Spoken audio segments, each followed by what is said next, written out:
In this video, we are going to walk through how to customize some of the design elements of your donor portal. To do this, we are going to head to Features, Website, Site Design. The first tab that you want to go to customize is the Donor Portal tab. And this tab has a few settings around customizing some of the wording and labels. So the first settings you see are around customizing the cancellation messages for recurring payments. So those apply to your recurring payments tab here. If you were to click into a recurring payment and hit cancel, it's the language that you will see here.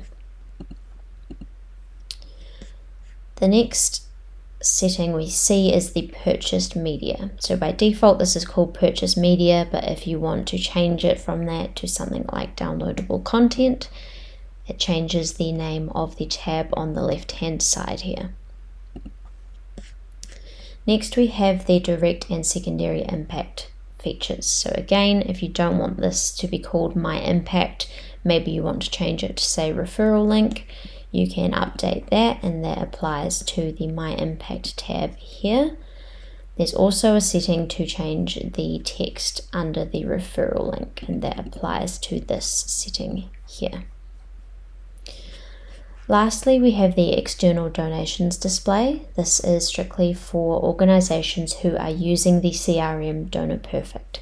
Now, based on the donor ID assigned to a supporter's profile, we can pull in gifts that exist in Donor Perfect but not in GiveCloud.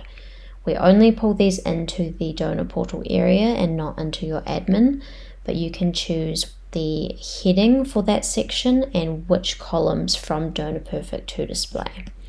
Now those will show in your My Donations and Orders tab under All Order History here.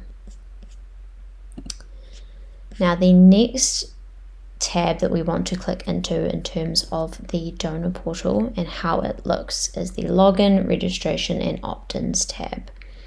Here is where you can set the styling. So for example, you can choose to use a background color in the header here, or if you don't want it to be a color, you can choose to set an image instead.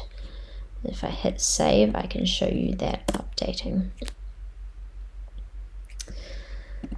Lastly, you'll want to pay attention to the colors that are being used here. So these pull from the colors that you set as your primary, secondary, and alternate color under the Basics tab.